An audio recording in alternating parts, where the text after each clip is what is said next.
우리에게 간절히 바라시는 하나님께 감사 찬송을 드립니다. 오늘 이 시간에 하나님 앞에 예배를 드립니다. 주님, 심령 가운데 주님께서 예배를 받아주시고 하나님의 음성이 저희들의 마음에 새겨서 이 땅에서 하나님의 크신 잔을 저희들이 감당할 수 있는 은혜를 허락하여 주시옵소서. 사람이 생각이 아닌 자기를 부인하고 하나님 앞에 늘 묵상하며 살아갈 수 있는 말씀을 선포하여 주시고 곧 말씀이 하나님인 걸 깨닫게 해주셔서 그 말씀이 저희 삶에 적용이 되어서 자기를 부인하고 늘 사도 바울이 본이 된 것처럼 예수님이 본이 된 것처럼 모든 것을 하나님께서 환경과 믿음과 은혜를 허락하여 주시옵소서. 또 지난날에 알게 모르게 잘못한 것 각성하여서 하나님 앞에 용서를 비우니 주님 용서하여 주시고 주님의 신주가 견고할 수 있는 저희들의 뿌리가 되어서 하나님의 사명을 다 감당할 수 있도록 하나님 앞에 간절히 기도드립니다. 하나님의 영안이 저희들 깊은 영적인 풍을 통단할 수 있도록 하나님 은혜에 넘쳐서 그 말씀이 구루토기처럼 넝굴처럼 많은 사람들에게 복음을 전하여서 놀라운 열매가 이루어지고 마지막 때가 이루어지는 악한 것은 물러가고 새로운 역사 천국이 이룰 수 있도록 주님 저희 사명을 담당할 수 있는 깨달음을 허락하여 주시옵소서. 늘 겸손하여서 하나님 말씀을 묵상하며 살아갈 수 있도록 허락하여 주심을 감사드립니다. 오늘 이 시간에 주시는 주님 목사님 마음과 입술을 주관하여 주시고 듣는 자에게 은혜를 허락하여 주셔서 하나님의 영광과 찬송을 드릴 수 있는 전 마음의 기본이 될 수 있도록 허락하여 주시옵소서. 하나님 여수에 왔습니다. 주님 함께하여 주시고 오늘도 주님 앞에 늘 생각하며 살아갈 수 있도록 늘 오늘과 같은 삶이 될 수 있도록 축복하여 주시옵소서. 모든 걸 감사드리면서 예수님 이름으로 기도 올려옵나이다. 아멘. 누가복음 17장 26절에서 34절 말씀입니다. 누가복음 17장 26절에서 34절 26절부터 읽겠습니다. 노아의 때에 된 것과 같이 인자의 때에도 그러하리라. 노아가 방주에 들어가던 날까지 사람들이 먹고 마시고 장가들고 시집가더니 홍수가 나서 그들을 다 멸망시켰으며 또 롯 때와 같으리니 사람들이 먹고 마시고 사고 팔고 심고 집을 짓더니 롯이 소돔에서 나가던 날에 하늘로부터 불과 유황이 비오듯 하여 그들을 멸망시켰느니라. 인자가 나타나는 날에도 이러하리라. 그날에 만일 사람이 지붕 위에 있고 그의 세간이 그 집 안에 있으면 그것을 가지러 내려가지 말 것이요 밭에 있는 자도 그와 같이 뒤로 돌이키지 말 것이니라. 롯의 철을 기억하라. 무릇 자기 목숨을 보존하고자 하는 자는 잃을 것이요 잃는 자는 살리라. 내가 너희에게 이르노니 그 밤에 둘이 한 자리에 누워 있으며 하나는 데려감을 얻고 하나는 버려둠을 당할 것이요 두 여자가 함께 맷돌을 갈고 있음에 하나는 데려감을 얻고 하나는 버려둠을 당할 것이니라. 그들이 대답하여 이르되 주여 어디 오니이까? 이르시되 죽음 있는 곳에는 독수리가 모이느니라 하시니라. 아멘. 노아의 때에 방주에 들어갔죠. 그 노아와 노아의 식구들이. 그러니까 노아 포함해가지고 8식구예요. 8식구. 근데 전 지구적인 홍수였어요.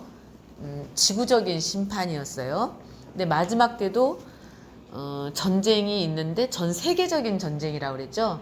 그래서 일부만 저기 하는 게 아니라 전 세계적인 전쟁이기 때문에 사람 3분의 1이 죽임을 당하기로 결정이 돼 있어요. 이미 전 세계 인구 가운데 3분의 1이 죽는다고 그랬죠. 근데 그러기 전에, 그러니까 심판이 있기 전에 반드시 하나님은 의인을 살 길을 열어주시고 미리 가르쳐 주신다고 그랬죠. 그래서 인자의 때에도 노아의 때와 같기 때문에 노아에게 홍수로 세상을 심판할 거기 때문에 방주를 지어서 그 안에 들어가면은 홍수 심판을 면할 수 있겠잖아요. 그것처럼 근데 마지막 때 심판은 불심판이에요. 불심판이기 때문에 이 불심판이기 때문에 불 속에서도 타지 않는 믿음이 필요해요. 그래서 마지막 때 정금과 같은 믿음을 소유하라고 그랬거든요. 왜냐하면 금은 불 속에 달구면 달굴수록 더 영롱해지고 더 반짝반짝 빛이 나죠. 그래서 믿음을 가지되 뭐 세상에 믿을 놈 하나도 없다 그러잖아요. 그죠? 그러니까 세상에 믿을 사람이 하나도 없다. 믿는 도끼에 발등 찍힌다. 뭐 그런 얘기 하잖아요. 그러니까는 사람은 믿음의 대상이 아니고 또 어떤 경배의 대상도 될 수가 없고 사랑을 서로 뭐 완전한 사랑은 아니지만 그래도 진실한 사랑을 서로 나눔으로 인해서 둘이 하나가 되는 거예요. 그러니까 내 부족함과 상대의 부족함을 하나로 묶어서 서로 헤쳐나가는 거죠, 앞길을. 그래서 또 하나님과 우리가 하나가 되어서 그러니까 인간 뭐 부부지간에도 사실은 몸이 같이 있다고 그래가지고 마음까지 완전히 합체되기는 참 어렵거든요. 그래서 그러나 하나님은 합체될 수 있어요. 그러니까 왜냐하면 인간의 부족함이 만약에 내가 1%의 능력밖에 없으면은 나머지 99%를 채워주셔요, 하나님이. 그래서 나를 온전하게 해주실 수 있는 분은 하나님밖에 없어요. 그래서 노아의 때에 된 것처럼 인자의 때도 그러하다라는 것은 인자라는 것은 마지막 때에 심판에 주로 오시는 주님의 때를 의미하는 거예요. 그러면은 그 노아의 때를 자세히 연구를 해봐야 되겠죠. 그러면은 그죠? 예. 그래서 굳건한 마음을 각각 다 가지고 군인이 가지고 있는 기본 자세처럼 항상 정말 집중하고 또 앞에 지휘관의 어떤 명령에 따라서 앞으로 전진하면 전진하잖아요. 총칼이 날라와도 앞으로 전진하라고 하면 전진해야 되죠. 그것처럼 내가 죽이지 못하면 내가 죽기 때문에 마지막 때의 싸움은 선과 악의 싸움이고 마귀와 하나님의 자녀들의 싸움이에요. 그렇기 때문에 우리가 싸울 대상이 마귀이기 때문에 영적으로 무장이 되어 있지 않으면은 이 지구상에 살아남을 사람이 아무도 없어요. 마귀와의 전쟁이기 때문에. 그래서 오늘이 그날이고 또 내일이 그날이고 밤낮 그날이 그날이면 안 돼요. 성장이 있어야 된다는 거죠. 그러니까 아기가 어떤 집에 제가 가보니까 나이가 50살인가 몇 살인가 긴데 딱 4살 지능이 딱 멈춰 있어요. 그래서 엄마가 다 해줘야 돼. 모든 걸 다. 양말도 신겨주고 옷도 입히고 다 해줘야 돼. 그래서 좀 너무 안타깝더라고요. 그리고 막 화내고 싶으면 막 화내고 싫으면 막 오지 말라고 그러고 막 그래, 사람을.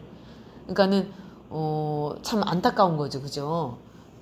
그래서 전도서 3장에도 기록되었듯이 만사가 다 때가 있다고 그랬거든요. 전도서 3장 한번 펴보세요. 해가 뜰 때가 있고 오늘 일출을 봤어요. 그죠? 이제 새벽에 아침에 제가 3시에 일어나가지고 새벽 기도를 했어요. 새벽 기도를 하고 또 찬양도 듣고 또 기도도 하고 말씀도 묵상하고 근데 시간이 점점 지나다 보니까 해가 떠오르더라고요. 바다에서. 그래서 일출이 떠오르는 모습이 너무나 아름다운 거예요. 그러니까 하나님이 그만큼 이 세상을 아름답게 창조해 놓으셨다는 거죠. 아멘이죠. 그러니까 하나님의 솜씨인데 문제는 우리가 해가 동에서 떠서 서쪽으로 지죠. 그것처럼 지난번에 우리가 동력에 대해서 배웠어요. 동쪽의 비밀. 성경의 동쪽의 비밀. 우리는 해 뜨는 방향으로 가야 된다. 그래서 우리의 삶이 지는 삶이 아니라 해가 뜨는 삶이어야 된다. 그러니까 항상 가면 갈수록 더 빛이 나는, 가면 갈수록 더 좋은 그런. 그래서 해가 뜨고 지는 것을 보면서 너희들은 인생도 생명이 뜨고 질 때가 있다.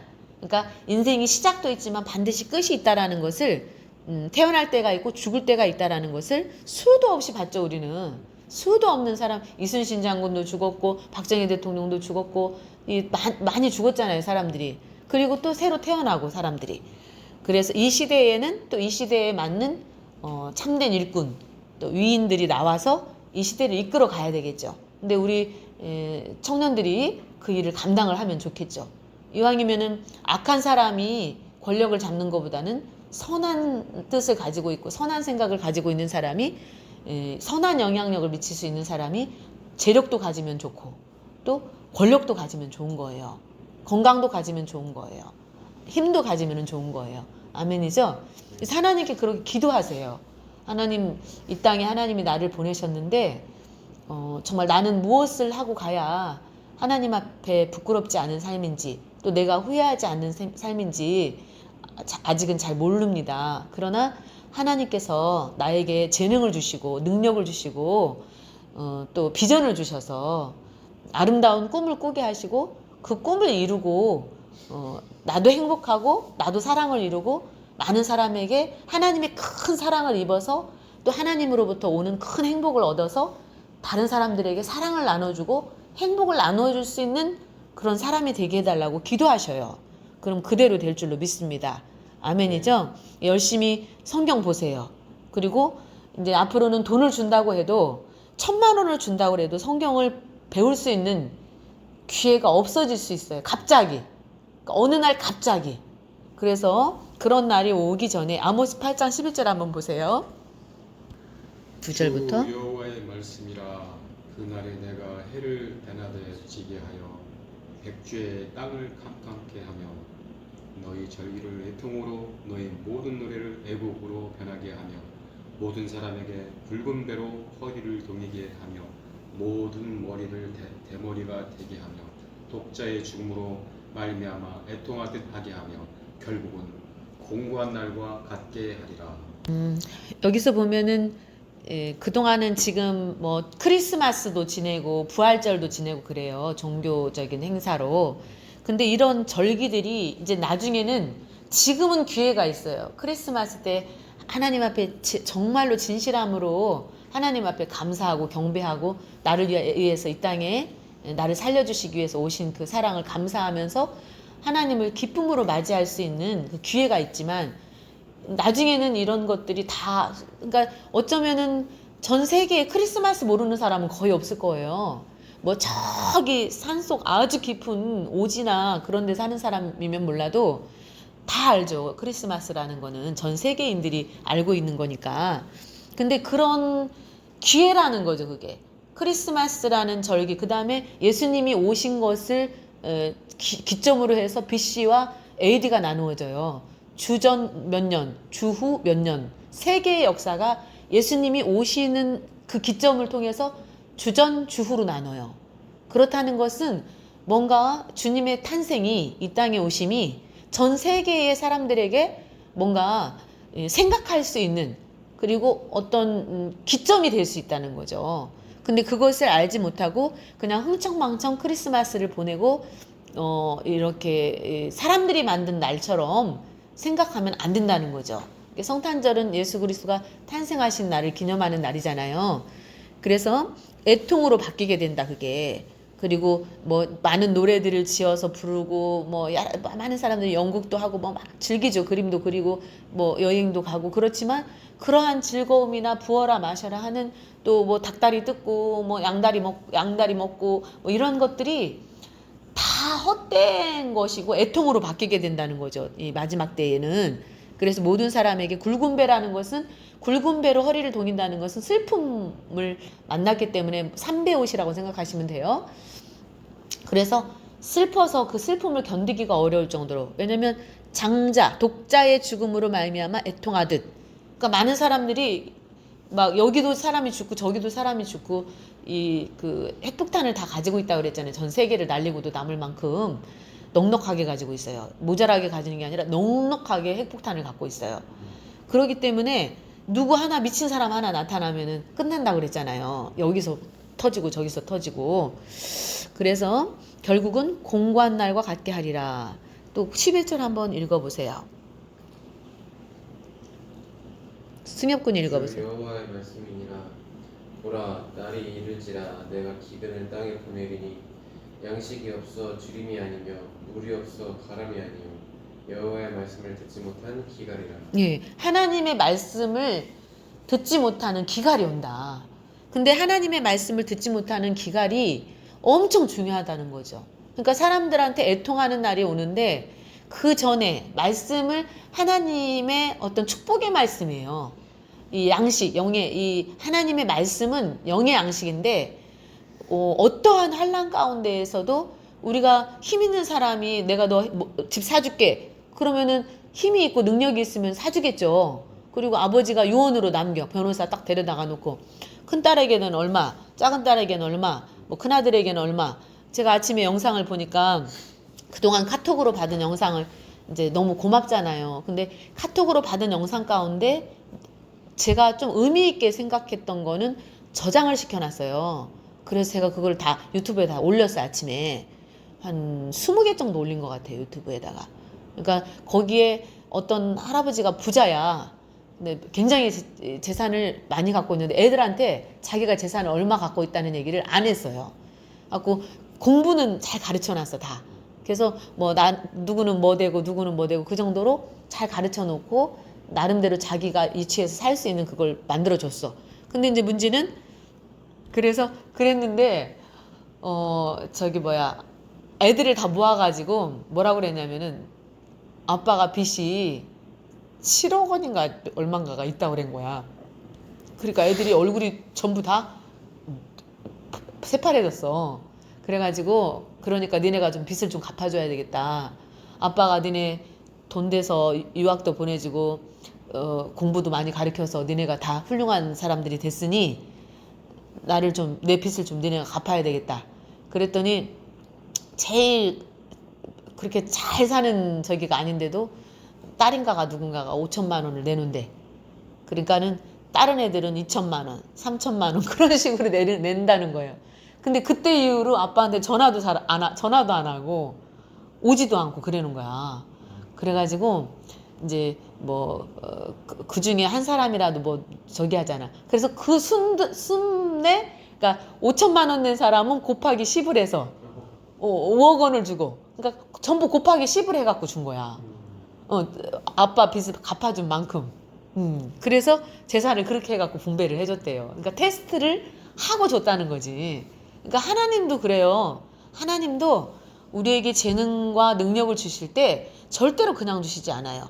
그래서 아브라함이 열국의 아버지, 믿음의 조상이 됐거든요. 그래서 이스라엘 사람들은 아브라함 하면 신앙의 대가로 알고 있어요. 그런데 아브라함에게 복의 근원, 너를 만나는 사람들이 복을 받고, 그러니까 너의 자녀들이 바다 모래 와갖고 하늘의 별과 같이 많아질 거다. 그렇게 얘기를 했거든. 그리고 이제 어떤 왕들이 또 나오죠. 그리고 예수님이 아브라함의 자손으로 와요. 아브라함이 그만큼 신앙이 하나님이 큰 축복을 해줬어. 그리고 원래 아내가 아기를 못 낳는 할머니예요. 경수가 끊어졌어. 그러니까 생리가 끊어진 할머니야. 근데 애를 너무 갖고 싶겠죠. 애를. 근데 하나님이 나타나가지고 경수가 끊어진 상태에서 아이를 주겠다고 그랬어. 근데 인간적으로는 못 믿잖아요. 그죠? 근데 믿고 기다렸어요. 믿고 기다려가지고 결국은 하나님이 약속한 대로 주셨어. 근데 나중에는 이 아내가 사라가 못 믿어가지고 여종을 줘. 여종을 남편한테 들어가라 그래가지고 아기를 또 낳아요. 그 이삭을 주기 전에 이스마엘이라는 아들을 낳아. 그래서 근데 그게 모래알과 같은, 그러니까 어떻게 보면은 악편에 쓰는 사람들이 나온 거야. 하나님의 말씀을 끝까지 기다리지 못하고 인간의 생각으로, 사람의 방법으로 대를 이어가려고 했다는 거죠. 그러나 하나님은 그러한 인간이었지만 그 사라와 아브라함에게 진짜로 아이를 줘요. 그래서 이삭이 태어나게 되는 거야. 이삭. 뭐 이삭도 알고 요셉도 아나요? 뭐 처음 듣는 이름들이었지. 다 신앙생활을 처음 하니까. 그죠? 그러나 약속의 자녀라는 거지. 약속의 자녀들. 그리고 예수님이 그 자손으로 오셨다는 거죠. 예수님이. 그러니까 많고 많은 사람이 있지만은. 그래서 결국은 우리가 마지막 때에 양식이 없어서 줄이는 때가 오는데 사람이 이 바다에서 저 바다까지 북쪽에서 동쪽까지 비틀거리며 여호와의 말씀을 구하려고 돌아다녀도 얻지 못하리니 그날에 아름다운 처녀와 젊은 남자가 다 같이 쓰러지리라. 우리가 바닷가에 왔어요. 근데 이제 문제는 주의 종이 같이 왔어. 주의 종이 같이 왔으니까 이 바다를 가도 저 바다를 가도 말씀을 선포해 주잖아요. 그러나 지금 코로나를 통해서 대면 예배를 못 드리니까, 그리고 대면 예배도 몇 명밖에 못 드리고 그러니까 이제 온라인 예배를 대부분 많이 드려요. 그러다 보니까 어쩌면은 코로나 오기 전에는 너무너무 바빠서, 삶이 너무 바쁘고 또 사역이 너무 바빠서 부모님들을 모시고서 여행을 다니기가 어려웠어요. 근데 일부러 돌아가시기 전에 어머니가 중풍이시고 20여 년 전에 중풍 맞아가지고 지금도 바깥 출입을 못 하시잖아요. 근데 우리가 아니면 여행을 못 다니니까 누워서 다니시게 하려고 캠핑카를 만들었어. 또 치매 걸린 아버님 모시고 다니려고, 또 눈 실명된다고 했던 엄마, 뇌경색 오신 엄마, 친정어머님 모시고, 이렇게 세 분을 모시고 코로나 때문에 어차피 예배를 전면 금지했었잖아요, 처음에는. 그래서 캠핑카를 만들어 가지고 부모님을 이제 모시고 다니다 보니까 그 과정에서 이제 아버님이, 시아버님이 여행을 같이 강원도도 가고 여기 다녔어요. 근데 결국은 지금 1년 9개월 됐잖아요. 얼마 전에 돌아가셨잖아요. 어쩌면 하늘이, 제가 평생을 하나님의 일을 하고 살았거든요. 그리고 진짜 일본에서 선교사 생활하면서 일본에 있을 때 우리가 저기를 갔었거든요. 롯데월드인가? 주은이 어디지 그게? 롯데월드인가? 일본에 있는 뭐 디즈니랜드. 디즈니랜드. 디즈니랜드를 갔거든. 근데 갔는데 너무 비싼 거야. 진짜 너무 비싼 거야. 사진만 찍었어. 갖고 디즈니랜드 갔다가 놀이기구는 하나도 안 타고, 놀이기구는 하나도 안 타고, 그 열차에 진짜 그냥 왔어. 그러니까는 뭐 여러 가지 이제 그때 사정이 있죠. 뭐 돈은 많이 버는데도 불구하고 그때 이제 하나님이 뭔가 그 파란만장한 인생을 통해서 연단하시고 세우시고 하나님이 원하시는 곳에 가게 하셔서 또 사람들을 만나서 구원하게 하시려고 일본에 가서 그 이삭이라는 사람을 만났거든. 근데 그 가정이 17살 때 일본 가가지고 아버지가 돌아가시고 난 이후에 아버지가 이삭이라고 이름도 줘줬는데 하나님을 안 믿어. 절대로 교회 쳐다도 안 봐. 근데 제가 볼 때는 우리의 어떤 사업 실패가 우리가 볼 때는 잘 되는 것만 형통으로 아는데 안 되는 것까지도 하나님은 계획이 있다는 거죠. 하고 일본이라는 곳을 가서 그 가정을 구원시키신 거예요. 그래서 또 제가 얘기해줬잖아요, 간증으로. 그 전날 평생을 아버지가 꿈에도 안 나타났는데 저를 만나기 전날 아버지가 꿈에 나타나가지고 내일 너한테 정말 좋은 사람을 보낼 텐데 그 사람이 인도하는 대로 교회를 가라고, 인도하는 곳으로 가라고 이 아버지가 저기를 한 거예요. 미리 선몽을 해준 거야. 그래서 그날 2번이나 그 집에 초대를 받았다고 그랬잖아요. 낮에는 차를 가서 마시고 저녁에는 우연히 서류 가방 놓고 가가지고 다시 오는 바람에 만났는데 선교사라고 하니까 그분이구나. 그래서 저녁에 초대 받아가 갔었다고 그랬잖아요. 그러니까 그것처럼 몇 가정이 있죠. 하나님 만나게 하신 가정이, 교회를 안 다녔던 사람들 가운데서 만나게 하셔서 그들을 구원시키려고 일본을 가게 하신 거예요. 근데 이제 문제는 그때는 빚이 좀 있었기 때문에 돈을 많이 벌어도 그 돈이 또 빚으로 다 나가버리는 거야. 그러니까는 또 누릴 수 있는 게 뭐가 없어, 별로 많이. 그리고 또 아르바이트도 했죠, 제가. 왜냐면은 교회 헌금을 하고 싶은데 이제 아빠가 돈 버는 거는 빚 갚고 그 다음에 생활하고, 일본은 또 생활비가 굉장히 많이 들어가니까. 그래서 교회 선교사님들이 너무 밥이 없어가지고 막 굶고 그랬어요. 금식 기도를 막 21일씩 하는 거야. 하고 나는 진짜 신령해가지고 금식 기도를 그게 많이 하는 줄 알았더니 그게 아니라 먹을 게 없어가지고 21일 금식을 자주 했던 거야, 그분들이. 그래서 교회 헌금을 좀 내고 싶어가지고 아르바이트를 다녔었어요. 근데 하여간에 하나님이 은혜 가운데 신기한 거는 다른 사람보다 월급을 더 많이 받았어. 그러니까 일찍 나가고 좀 늦게 퇴근하고 그러니까 주인이 되게 잘 봤어. 그래서 하여간에 하나님의 모든 섭리가 있다는 거죠. 그러니까 제가 일본에 갈 줄 어떻게 알았으며, 근데 그때에 그들이 하나님을 만나지 않으면은 그 아버지가 어려운 시절에 우리나라 어려운 시절에 복음이 별로 많이 전파되지 않은 그러한 시대에 많이 고생했대요, 그분이. 그래서 아버지가 전도사님 하다가 돌아가셨다고 하더라고요. 근데 이제 아버지가 너무 힘들게 돌아가셔가지고 하나님이 살아계시면은 왜 우리 아버지가 암에 걸려서 그렇게 애들도 어린데 빨리 죽게 하냐. 그래가지고 하나님을 원망했다는 거지. 그래갖고 하나님을 안 믿었대. 근데 이제 그것 또한 어차피 예수 믿는 사람들은 죽어도 천국 가거든요. 어쩌면은 이승보다 저승이 더 나아. 예수 믿는 사람들한테는. 왜냐면 영원한 안식의 세계로 들어가는 거니까. 참된 행복의 세계로 들어가는 거니까. 눈물도 없고 슬픔도 없고 괴로움도 없고 가난도 없어. 뭐 질병도 없어. 좋은 곳이잖아요. 가서 편히 쉬는 거죠. 그런데 그분이 사명이 다 끝났으니까 간 거거든요. 그래서 결국은 양식이 없어 말씀을 듣지 못한 기갈이 오고 사람들이 이 바다 저 바다를 건너서 비틀거린다는 거죠. 이제 너무 오랫동안 양식을 못 먹으니까. 그러니까 영의 사람들은 영의 양식을 먹지 않고서는 견딜 수가 없어요.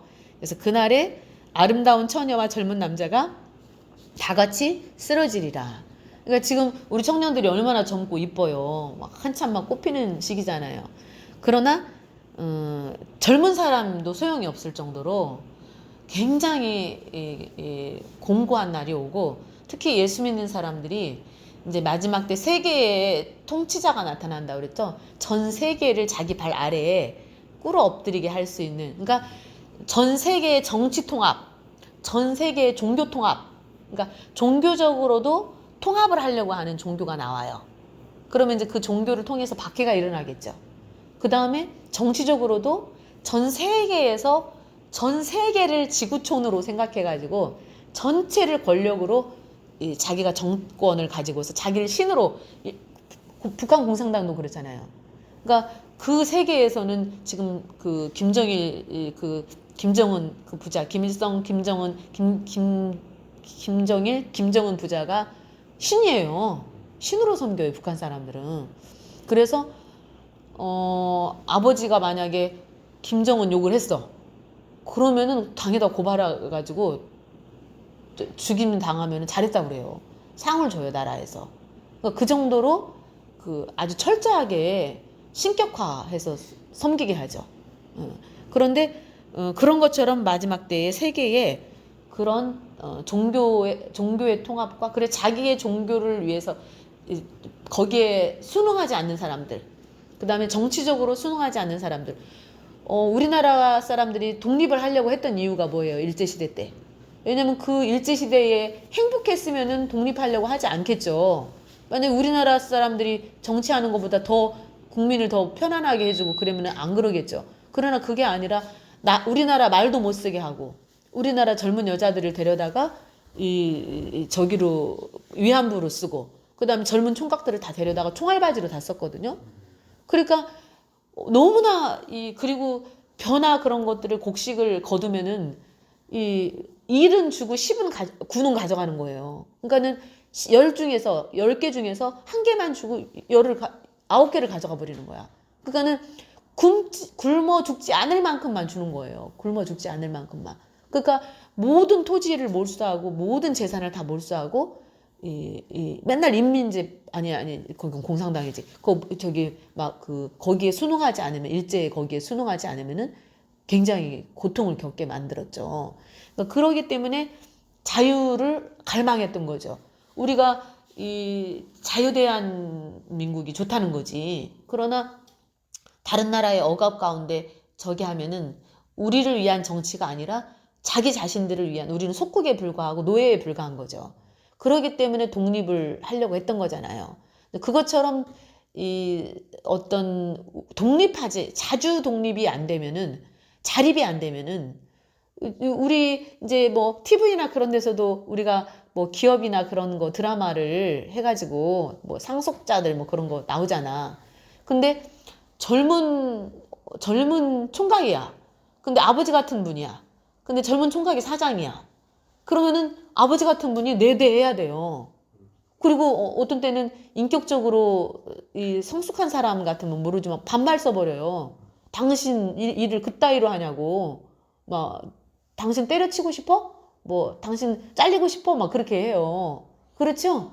그러니까는 문 열어줘야 되고 문 닫아줘야 되고 우리 승엽이 청년이 사랑해가지고 그거 하는 거하고는 달라. 뭔 얘기인지 알죠? 그냥 어떻게 보면은 잘리지 않으려고 그러는 거야, 거기는. 사랑해서가 아니라 무슨 얘기인지 아시겠죠? 그래서 마지막 때는 그런 전 세계적으로 기근이고 또 전 세계적으로 공황 상태고 그러니까 뭐 석유 때문에 공황이 한번 왔었잖아요. 그리고 뭐 여러 가지가 공황이 오지요. 그 미국도 공황이 한번 왔었고, 그죠? 뭐 어마어마한 공황이죠, 그런 거는. 그러니까는 붕괴가 된다는 거죠. 붕괴. 또 나라의 어떤 협력 체계가 깨지고 여기서부터 그거를 서로 조약 맺은 거를 그러면은 이제 전쟁이 일어나는 거거든요. 그러면서 많은 사람들이 만족할 수가 없어. 모든 게 만족하지가 않아. 모든 게 다 부족하니까. 먹는 것도 부족하고 직장도 부족하고. 우리나라 지금 청년들이 대학교 나온 청년들이 얼마나 많아요. 우리나라 교육열이 너무 높다 보니까 애지간하면 다 대학을 가잖아요. 근데 이제 문제는 거기에 비해서 그 3D적 직종, 3D 직종 그러니까 그런 건 안 하려고 한단 말이에요. 왜냐면 어느 정도로 배웠기 때문에 그런 힘든 일을 하려고 하지 않는다는 거죠. 그래서 너무너무 가슴이 아픈 건데 그래서 마지막 때는 사마리아의 죄된 우상을 두고 맹세하여 이르기를 다나 내 신들이 살아있음을 두고 맹세하노라. 그러니까는 여기저기에 사람들이 하나님이 아닌 왜냐면은 뭐라도 섬겨야 되는 그런 상황인 거지. 막 각자가 만든 신에게 절하고 각자가 만든 신 앞에서 저기를 한다는 거죠. 그러니까 우리는 지금 오늘 아침에 일출을 보면서 하나님께 영광을 돌리잖아요. 그리고 예배를 드리잖아요. 근데 세상 사람들은 해에다가 소원을 빌어요. 새해 될 때 일출 보러 가잖아요. 근데 그 일출을 보면서 그 해에다가 해를 신처럼 여기고 그 해를 보면서 그 해에다가 소원을 빈다고. 또 유성이 떨어지면은 또 거기다가 또 소원을 빌어요. 그래요, 안 그래요? 별 떨어지면 거기다가 대고 소원 빈다니까? 근데 그 해를 만드신 분이 하나님이시고 그 별을 만드신 분이 하나님이시라고요. 그러니까 하나님께 빌어야 되는데 조물주께 빌어야 되는데 사람들이 가장 어려움을 겪을 때 그래서 가장 지금 중요한 얘기는 하나가 돼야 된다, 하나님과. 이 마지막 때는 많은 것들이 부족 현상이 일어나고 어려움이 오기 때문에 사람들이 이성적으로 여유가 없어요. 그래서 점점 더 악해져. 그리고 이제 뭐 무법천지처럼 막 빼앗아 가고 뭐 사기치고 도둑질하는 게 우리가 지진 일어나 봐요. 어려움 와 봐요. 무슨 문제 일어나 봐요. 그러면은 슈퍼마켓부터 털어. 강도 때들이 그 다음에 약국 털고 슈퍼마켓 털죠. 그 쌀이니 뭐니 돈도 안 줘. 뭐 지금 그게 문제가 아니니까 막 서로 막 차에다가 실어버리죠. 저기에다가. 그래서 그 가운데 빼앗다가 사람을 죽이기도 하고 살리기도 하고 그러는 거죠. 그래서 그런 것들을 잘 기억을 하고 지금이 말씀을 준비해야 되는 때라는 거죠. 그래서 분명히 계시록 13장에도 그렇고 그 화가 있다고 그랬거든요. 이 세상에.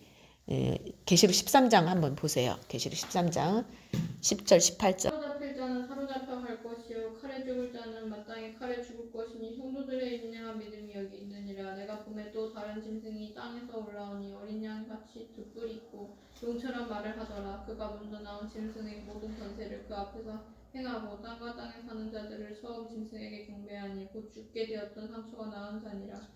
큰 이적을 행하되 심지어 사람들 앞에서 불이 하늘로부터 땅에 내려오게 하고 짐승 앞에서 받은 바 이적을 행함으로써 땅에 거하는 자들을 미혹하며 땅에 거하는 자들에게 이르기를 칼에 상하였다가 살아난 짐승을 위하여 우상을 만들라 하더라.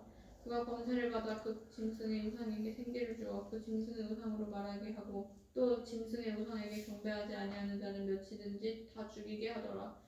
그가 모든 자 곧 작은 자나 큰 자나 부자나 가난한 자나 자유인이나 종들에게 그 오른손에나 이마에 표를 받게 하고 누구든지 표를 가진 자 외에는 매매를 못하게 하니 이 표는 곧 짐승의 이름이니 그 이름이 수라. 지혜가 여기 있으니 총명한 자는 그 짐승의 수를 세어보라. 그것은 사람의 수니 그의 수는 666이라죠. 진짜 그 말씀 그대로 진짜 바다에서 짐승이 올라오고 짐승은 사람을 상징한다고 그랬죠. 근데 지금 사람인데 꼭 용처럼 말을 한다는 거죠. 그러니까 용은 그 사단의 가장 우두머리 이제 어떻게 보면은 우리가 성부 성자 성령의 역사잖아요. 그러니까는 붉은 용 사단 마귀 그렇게 역사하는 거죠. 귀신의 역사 그런 것들이 있는 거죠. 하수인들도 있는 거죠. 그렇게 귀신들은 붉은 용의 하수인들인 거예요. 붉은 용의. 그래서 굉장히 마지막 때에 이런 어떤 그 짐승 같은 사람들이 또 이제 뿔은 권세를 상징하거든요. 뿔이 있다고 그러잖아요. 근데 권세를 가지고 나온다는 거죠. 그러니까는 보이지 않는 어떤 그 이번에 코로나 오기 전에 벌써 누가 그걸 말했어요. 미리. 빌 게이츠 그런 그 사람들이 그 대부분 많이 알고 있는데 모르고 계시네요. 상식인데 요새는 그게. 그래서 그러니까는 뭔가 그러니까 사람들이 뭐가 있다 이게 어떻게 그 사람이 앞으로 이런 시대가 올 것이다. 그래서 그 어떤 전염병에 의해서 많은 사람들이 죽을 것이다라고 알기나 한 듯이 아주 가까운 시일 내에 얘기를 했는데 그게 탕 터진 거거든요. 그러니까는 뭔가 뭐 보이지 않는 어떤 그 세력들이 있다. 그래서 어떤 우리가 전두환 대통령이 그 하나인가 뭐 그거가 있었잖아요. 그 뭐 전두환 대통령과 그리고의 그 전두환 대통령을 따르는 모임이 있었어요. 그 모임의 사람들이 거의 고위관리직을 다 차지했죠. 대통령 되고 나서. 그리고 쿠데타 일으키는데도 협력을 했고 그 사람들이. 근데 그런 것처럼 지금 전 세계의 주도를 잡기 위해서 뭔가 큰 돈을 가지고 있는 사람들이나 권력을 가진 사람들이 모임을 갖고 있어요. 뭐 그 모임이 있어요. 그 모임 이름이. 그런 것처럼 세계의 역사를 돌아보고 지금 세계의 움직이는 흐름을 돌아보면은 뭔가 뭐 알지 못하는 뭔가가 지금 이루어지고 있다는 거죠. 그래서 그런 속에서 지금 가고 있는데 결국은 하나님께서 때가 되면은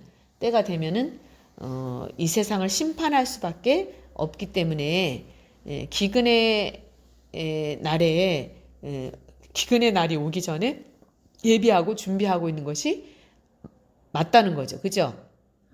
그래서 느헤미야 9장 16절에서 17절에도 궁핍함이 없이 풍족하게 이스라엘 백성들을 먹이셨다는 내용이 나오고요.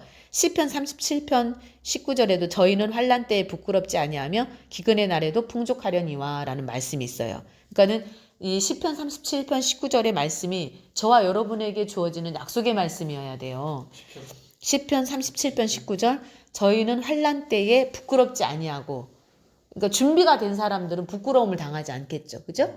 또 기근의 날에도 풍족하다는 거죠. 그러니까 다른 사람들은 기근 때문에 다 죽는데 이제 하나님을 믿는 사람들은 미리 하나님과의 완전한 그 연합의 역사를 통해서 하나님이 피할 길을 주신다고 그랬어요. 그리고 피할 길을 주시고 밀실에 들어가게 해주신다고 그랬죠. 하나님이 안전하게 보호해 주시고 또 천사를 통해서라도 하나님께서 양식을 주신다는 거. 그래서 이제 구약의 사무엘상의 역사에 보면은 엘리 제사장의 집안이 있었어요. 우리는 지금 오늘날로 말하면 목사님의 가정이에요. 근데 문제는 엘리 제사장의 가정은 저주받았어요. 왜 그랬냐면 자녀들이 죄를 많이 졌어요. 그러니까 막 성전 안에서도 죄를 짓고 성전 밖에서도 죄를 짓고 하나님이 보실 때에 정말 용서할 수 없는 아주 큰 죄를 졌어요. 그래서 그 하나님이 미리 이제 계속 예언을 해주셨는데도 너네 계속 그렇게 하면은 안 된다. 만약에 그렇게 계속 하면은 심판을 받게 된다라고 얘기를 했는데도 돌이키질 않았어요. 그러니까 그래서 하나님이 너희 집에는 앞으로 노인이 없다고 그랬어요. 노인이 없다는 얘기는 단명한다는 얘기죠. 그 예언처럼 이제 사무엘 선지자한테 그 엘리 제사장의 가정에 대해서 예언을 해주라고 그랬어. 니네 가정에는 앞으로 노인은 없을 것이다. 그러니까 중간에 죽는다는 거죠. 노인 되기 전에 다 죽는다는 거죠. 근데 그래서 이 엘리 제사장의 두 아들이 전쟁터에 나가가지고 한 날 한시에 죽게 되고, 그리고 그 소식을 들은 그 아내가 큰 며느리가 전쟁에서 이제 그 두 아들이 죽었다는 소식을 듣고는 이 아기를 낳다가 죽었어요. 아기 낳고 있는데 그 소식을 얘기를 해준 거야. 하고 죽었어요. 아기 낳다가. 그래서 죽으면서 이가봇이다라고 했어요. 이가봇. 그러면 아기를 낳다가 죽었으면은 아기도 죽는 거잖아요. 산모가 죽었으면 아기도 죽는 거잖아요.